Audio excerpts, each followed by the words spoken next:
Terima kasih Yesus, Yesus.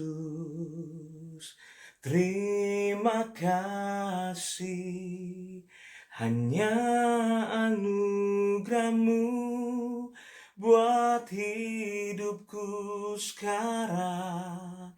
Ku kan memuji-Mu selamanya.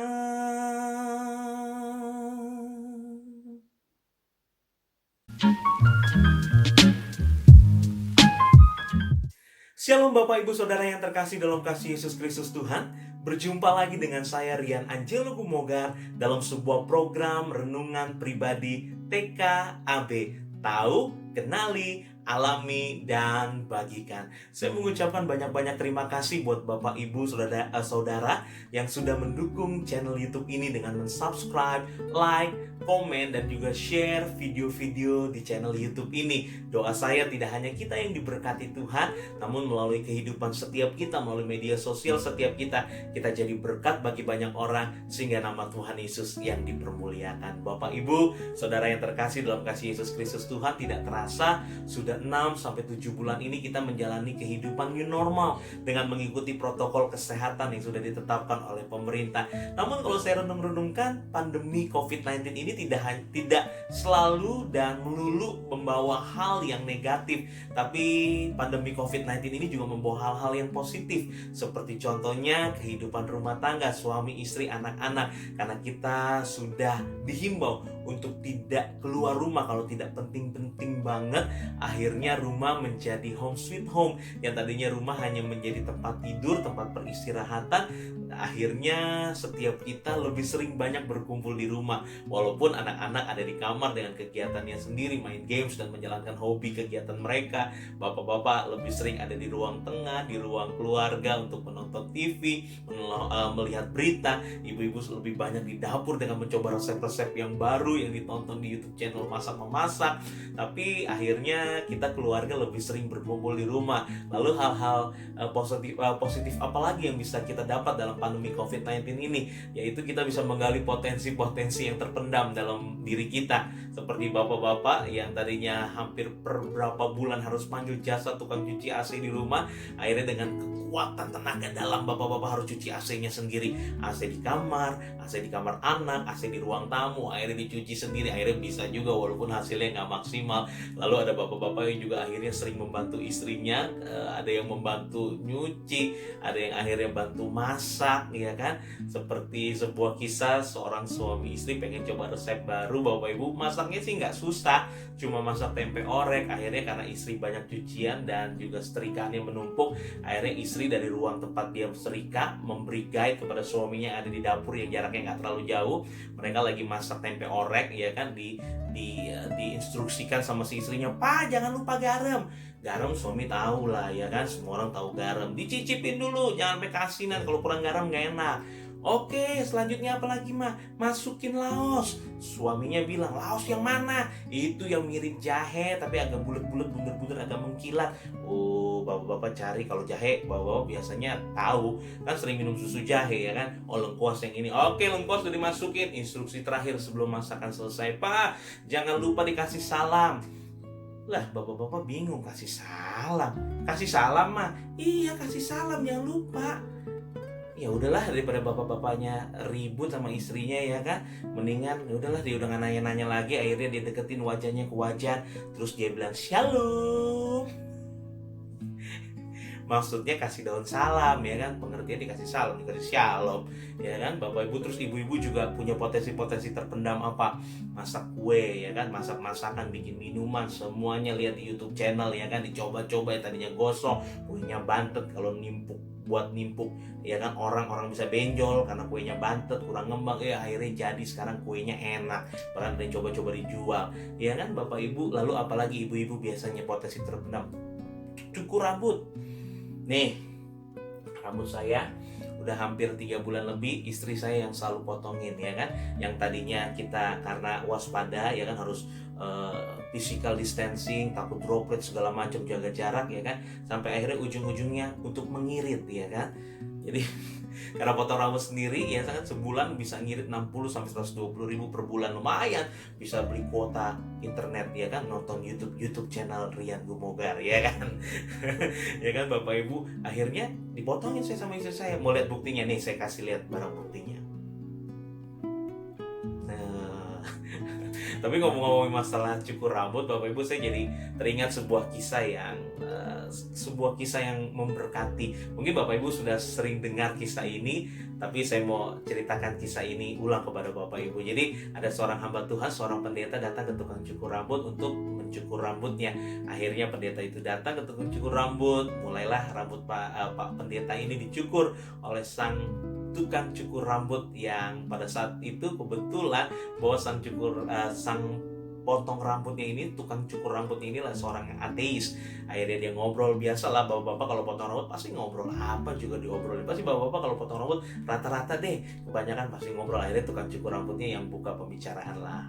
Halo Pak, Bapak pekerjaannya apa? Katanya Pak Pendeta, saya pendeta. Oh, Bapak pendeta. Jadi kalau pendeta tuh tugasnya ngapain aja Pak? Ya saya berkhotbah, menyampaikan kabar baik bahwa Tuhan Yesus itu luar biasa. Dia Allah Immanuel, Dia Allah yang selalu beserta dengan kita. Tuhan Yesus itu penuh kasih, maha penyayang buat setiap kita. Tuhan tidak pernah tinggalkan setiap kita. Lalu sambil ngobrol saking seru-serunya, tiba-tiba si tukang cukur rambut ini motong pembicaraannya. Dia bilang, Pak, saya nggak percaya Tuhan itu ada.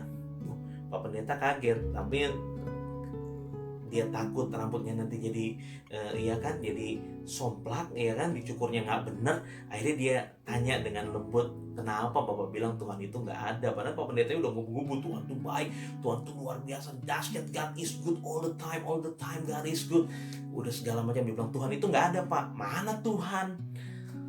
Lalu Pak Pendeta bilang, kenapa Bapak bilang kayak gitu? Iya, kalau Tuhan itu ada, masa dunia masih banyak orang yang kelaparan, masih banyak perang, masih banyak hal-hal yang kayaknya nggak ada damai nih di dunia ini. Pokoknya orang-orang maunya ribut aja mulu, ada kekerasan, ada pembunuhan, ada pencurian segala macam. Mana buktinya Tuhan itu ada? Masih banyak kok orang-orang yang mengalami masalah pergumulan, apalagi masa-masa pandemi seperti ini. Banyak orang yang di PHK. Mana Tuhan ada? Kalau Tuhan ada, Tuhan tidak akan pernah membiarkan hal itu terjadi. Oke, Pak Pendeta itu gondok juga kan dalam hati. Aduh, tapi kalau gue salah ngomong, nanti gue dicukurnya salah, malah dibotakin rambut gue. Ya udah, Pak Pendeta itu dalam hati berdoa Roh Kudus, tuntun saya apa yang harus saya lakukan untuk menjawab orang ateis ini, orang yang tidak percaya akan keberadaan Tuhan. Lalu selesai dicukur, dirapi, Pak Pendeta itu bayar, lalu dia ucapkan terima kasih. Pak Pendeta itu keluar dari barbershop itu. Gak lama, selang beberapa menit sang pendeta kembali lagi dan dia bilang, Pak, loh, tukang cukurnya bilang, loh Bapak kok balik lagi, kenapa? Ada yang kurang rapi rambutnya? Pas ini deh Pak, saya mau bilang bahwa tukang cukur rambut itu nggak ada. Lalu sang tukang cukur rambut ini berkata, gimana Bapak bilang tukang cukur rambut nggak ada? Sedangkan Bapak baru saya potong, rambut Bapak udah rapi. Tadi kesini aur-auran, sekarang udah rapi tuh rambutnya Pak. Iya enggak, tukang cukur rambut nggak ada. Sini Bapak ikut saya deh keluar. Lalu dia keluar, dia coba lihat ada gelandangan-gelandangan yang lagi nongkrong, duduk-duduk, rambutnya gondrong, ul-ulan, bahkan ada orang-orang yang pokoknya berantakan deh rambutnya. Lalu Pak Pendeta ini bilang, kalau tukang cukur rambut itu ada, kenapa masih ada orang yang rambutnya gondrong, orang yang rambutnya acak-acakan? Gak semua orang rapi kayak saya. Lalu tukang cukur rambut itu berkata dengan agak sedikit emosi, dia bilang, loh, bukan masalah tukang cukur rambutnya nggak ada Pak, tapi mereka yang tidak pernah mau datang ke tukang cukur rambut untuk merapikan rambut mereka. Nah, melalui kisah ini kita bisa mengambil sebuah pelajaran yang luar biasa. Terkadang di saat kita menghadapi masalah dan pergumulan yang begitu berat, terkadang kita suka bertanya, mana Tuhan? Tuhan di mana? Kalau Tuhan itu ada, Tuhan tidak akan pernah membiarkan saya menghadapi masalah dan pergumulan. Tuhan gak akan biarkan saya disakiti orang, dikecewain orang. Tuhan mana? Nah, kita akan sama-sama mempelajari hal ini Bapak Ibu. Di dalam renungan pribadi yang singkat ini kita akan temukan jawabannya di satu firman Tuhan yang terkenal, namun saking terkenalnya kita hanya cuma baca, jadikan ini ayat emas, tapi kita gak pernah renungkan firman ini dan kita tidak mau melakukan firman ini. Kita buka sama-sama di dalam Matius 11 ayat yang ke-28 sampai yang ke-30. Di layar juga sudah ada. Mari kita baca firman Tuhan bersama-sama, karena iman timbul dari pendengaran dan pendengaran oleh firman Kristus. 3, 2, ya. Marilah kepadaku semua yang letih lesu dan berbeban berat, aku akan memberi kelegaan kepadamu. Ayat 29, pikulah kuk yang kupasang dan belajarlah padaku, karena aku lemah lembut dan rendah hati, dan jiwamu akan mendapat ketenangan. Sebab kuk yang kupasang itu enak dan bebanku pun ringan. Inilah yang menjadi jawaban atas setiap pertanyaan kita. Mana Tuhan? Kalau Tuhan itu ada, Tuhan, masa Tuhan gak tolong saya? Tuhan izinkan saya untuk masuk ke dalam lembah kekelaman. Pak, Bu, Tuhan gak berjanji langit selalu biru, jalan kita selalu rata, tapi yang Dia berjanji, Dia selalu menyertai hidup kita. Bahkan di firman Tuhan Mazmur 23, walaupun kita dibawa ke aliran air yang tenang, walaupun kita dibawa ke padang rumput yang hijau, namun di situ juga ayat firman Tuhan berkata, sekalipun dalam lembah kekelaman, namun gada dan tongkatmu itulah yang menghibur aku. Untuk itu ada kalanya Bapak Ibu kita yang tidak mau datang kepada Tuhan. Untuk itu hari ini melalui renungan pribadi ini kita mau belajar. Yang pertama, di saat kita sedang menghadapi masalah dan pergumulan, langkah yang harus kita lakukan, yang pertama, kita harus datang kepada Tuhan. Mari rendahkan hati kita, datang sama Tuhan, jujur sama Tuhan. Kalau kita udah gak mampu menghadapi masalah dan pergumulan, saya percaya Dia Allah yang tahu, Dia Tuhan yang mengerti jauh sampai kedalaman hati kita, dan pastinya Dia akan menolong setiap kita tepat pada waktunya. Mungkin Bapak Ibu sering mendengar firman Tuhan, hamba-hamba Tuhan berkata seperti ini, seperti hal-hal yang barusan kita dengar, bahwa Tuhan tidak pernah terlambat menolong, janjinya selalu tepat pada waktunya, Dia selalu menepati janjinya. Yang jadi pertanyaannya, mungkin Bapak Ibu hanya mendengar atau membaca, namun Bapak Ibu tidak mau mengalami itu dalam hidup kita. Makanya dari itu kita mau praktekkan akan firman Tuhan. Berbahagialah orang yang membaca, merenungkan, dan menjadi pelaku firman Tuhan. Nah, untuk itu Bapak Ibu yang harus kita lakukan di saat kita ada masalah pergumulan, mari datang sama Tuhan, rendahkan hatimu, datang sama Tuhan, bahkan rendahkan diri kita di hadapan Tuhan. Kita sadar bahwa tanpa Tuhan kita tidak mampu, tanpa Tuhan kita gak bisa berbuat apa-apa. Tuhan tahu kok apa yang jadi keperluan kita, tapi Tuhan mau kita datang sama Tuhan. Makanya firman Tuhan jelas mengatakan, mari kepadaku semua yang letih lesu. Kalau hari ini engkau yang sedang menyaksikan video ini, engkau sedang merasa letih lesu, berbeban berat, mari, jangan tunda-tunda, datang sama Tuhan. Mari sujud di hadapannya, bawa setiap doa pergumulan, serahkan semua sama Tuhan. Berdoa lewat pujian penyembahan, kau berdoa sama Tuhan, bangun hubungan lagi yang intim sama Tuhan. Dan mungkin selama ini kau udah malas berdoa, malas untuk baca firman, bangun lagi hal-hal itu, supaya kita mempunyai dasar yang teguh, iman yang kuat di dalam menjalani hari-hari dalam hidup kita. Lalu yang datang berikutnya adalah datang untuk kita berterima kasih kepada Tuhan. Kalau hari ini, walaupun dalam masa pandemi kau tetap diberkati, engkau punya keadaan tubuh yang sehat, engkau nggak bermasalah amat, masalah tentang keuangan, tetap datang sama Tuhan. Apa yang harus kau lakukan? Datang sama Tuhan, ucapkan terima kasihmu sama Tuhan. Kalau selama ini kita berdoa sama Tuhan cuma minta, nggak ada yang salah dengan permintaan kita sama Tuhan. Tapi jangan pernah lupa juga kita untuk selalu mengucap syukur, berterima kasih sama Tuhan. Seberapa sering kita udah berterima kasih sama Tuhan akan hidup yang Dia beri, buat istri yang ada mendampingi kita, buat suami, buat anak-anak, buat rumah tangga, buat keluarga. Walaupun usaha sedang agak sedikit turun omsetnya, bahkan omsetnya menurun, tapi kalau kita ada survive sampai hari ini, seberapa seringkah kita berterima kasih sama Tuhan. Ayo datang berterima kasih kepada Tuhan. Suami, jangan lupa ucapkan terima kasih buat istri, kepada istrimu, dia yang sudah nyiapin makanan, masakan buat engkau. Walaupun mungkin masakannya itu lagi, masaknya menunya nggak ada yang lain, Pak, dia masaknya itu mulu, Pak, ya kan, ya udah suruh nonton channel YouTube biar masak yang lain, Pak, ya kan. Tapi jangan lupa ucapin terima kasih dia udah menjaga, merawat anak-anak kita. Terima kasih dia udah menjadi ibu rumah tangga yang baik, mengurus rumah tangga. Engkau bisa tidur dengan nyenyak, dengan nyaman karena dia beresin tempat tidur, beresin kamar. Ucapin terima kasih, Bu. Ayo ibu-ibu, saya dukung hidup ibu-ibu. Ayo ibu-ibu, jangan lupa makanya klik subscribe ya, share ke teman-teman arisan ya, arisan tas Herme, arisan panci. Jangan lupa di-share ya ke teman-teman ya Bapak Ibu ya, hidup ibu-ibu. Pak, jangan lupa ucapin terima kasih sama istri kita, ya kan? Terima kasih walaupun kita ngasih uang belanjanya nggak nambah-nambah, tapi dia bisa ngelola baik, ya kan? Dia puter, ya kan? Dia masaknya sayur asem supaya dipanasin seminggu tetap enak, walaupun tuh brinjonya udah pernah ngambang semua di atas. Ucapin terima kasih. Kalau bapak-bapak ucapin terima kasih sama istri, bapak-bapak minta bikinin kopi kapal api, dia pesenin kopi itu tuh yang mahal, Starbucks, ya kan? Dia pesenin, ya kan? Di aplikasi ojek online yang banyak promonya, dia beli kopi yang seliter.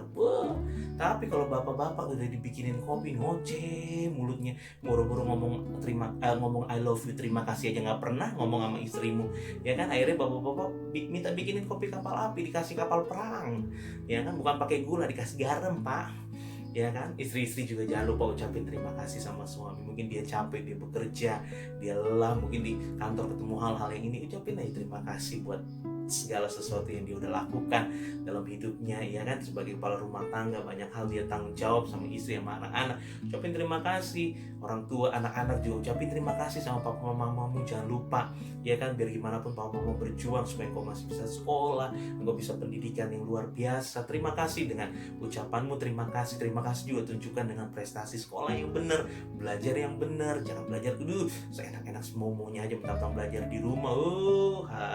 Mantep banget, ya kan? Mamanya yang lebih pusing ngajarin anak-anaknya, ya kan? Ucapin terima kasih sama papa mama kalau sampai hari ini mereka diberkati Tuhan sehingga kita bisa sekolah, kita bisa minta apa yang kita mau, mereka bisa belikan, ya kan? Orang tua juga ucapkan terima kasih sama anak-anak, ya kan? Anak-anak bisa kasih prestasi yang bagus di sekolahnya, ucapin terima kasih dia udah belajar yang baik. Dengan begitu rasanya hati kita lebih luar biasa, lebih enak, lebih damai kita jalani hari-hari dalam hidup kita. Lalu yang berikutnya, firman Tuhan nggak hanya sampai di mari datang kepadaku, tidak hanya datang, tapi Tuhan juga bilang, pikulah kuk yang kupasang dan belajarlah daripadaku, aku lemah lembut dan rendah hati. Tuhan bilang Tuhan itu lemah lembut, bukan lemah gemulai. Lemah lembut dan rendah hati, artinya kita mau belajar rendah hati. Kuk itu seperti sebuah beban yang dipasang di pundak kerbau Bapak Ibu untuk membajak sawah. Nanti kalau bisa saya tampilkan gambarnya, saya akan tampilkan gambarnya, Bapak Ibu. Lalu kuk itu berfungsi untuk mengendalikan kerbau itu ke kanan ke kiri, ke kanan ke kiri di saat dia harus berhenti, dia jalan.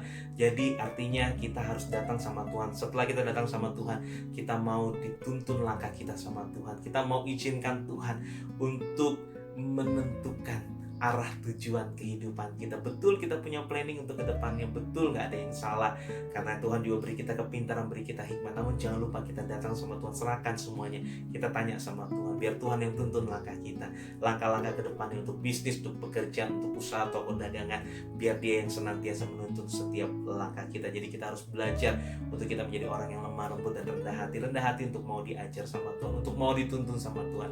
Jangan belagu, jangan sombong. Betul hari ini kita sukses, tapi tidak hanya semata-mata pure murni karena kehebatan kita, namun ada tangan yang kuat yang menopang, yang senantiasa menuntun hidup kita. Lalu yang terakhir berkata ayat ke-30, sebab kuk yang kupasang itu enak dan bebanku pun ringan. Betul Bapak Ibu, kadang-kadang di saat kita mau jadi pelaku firman Tuhan rasanya berat karena kita terdiri dari daging. Kita mau yang nikmat, kita mau yang enak, tapi Tuhan mau yang kudus, mau yang benar. Kadang-kadang yang benar itu gak enak untuk kita jalani, tapi ayo, firman Tuhan mengatakan kuk yang kupasang itu enak dan bebanku pun ringan. Artinya kita pasti bersama dengan Tuhan, kita cakap menanggung segala perkara. Untuk itu apapun yang menjadi masalah pergumulan kita hari ini, saya mau berdoa buat Bapak Ibu, biar Bapak Ibu senantiasa dalam berkat penyertaan Tuhan. Segala usaha, segala hal-hal yang Bapak Ibu mau rencanakan untuk kedepannya, saya berdoa buat setiap Bapak Ibu yang menyaksikan renungan pribadi ini, sehingga setiap kita ada dalam tuntunan penyertaan Tuhan yang sempurna, sehingga kita tidak salah melangkah, tidak salah memilih, tidak salah dalam mengambil keputusan-keputusan dalam hidup ini, sehingga setiap kita senantiasa diberkati Tuhan. Bapak Ibu terima kasih sudah menyaksikan renungan pribadi ini. Doa saya menyertai Bapak Ibu tetap kuat, tetap semangat. Jangan lupa datang kepada Tuhan, bangun hubungan intimmu sama Tuhan. Jangan lupa engkau baca firman, jangan lupa berdoa, jangan lupa memuji menyembah Tuhan sebelum kau melakukan aktivitas dan setelah kita selesai menjalankan aktivitas kita sepanjang hari ini. Selamat menikmati setiap berkat dan kebaikan Tuhan. Tuhan Yesus memberkati setiap kita. Shalom.